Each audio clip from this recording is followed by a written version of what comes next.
तर वळूया पुढील राजकीय बातमीकडे।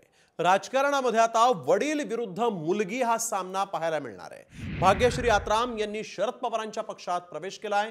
प्रदेशाध्यक्ष जयंत पाटलांच्या उपस्थितीत त्यांनी आज तुतारी हाती घेतली। भाग्यश्री आत्राम या आमदार धर्मराव बाबा आत्राम यांच्या कन्या आहेत, त्यामुळे राजकारणात आता वडील विरुद्ध मुलगी हा सामना रंगणार आहे।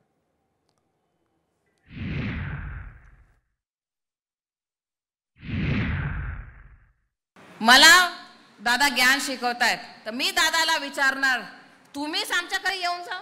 शरद पवार साहेबांना तुम्ही सोडून गेला, तुम्ही तेव्हा नाही वाटला की पवार साहेबांना सोडताना की आमचं घर फुटत आहे आणि तुम्ही मला टीका करता की तुम्ही असं काही करू नका।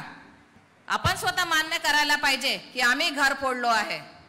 मी काय घर फोडली नाही, घर फोडून जात नाहीये।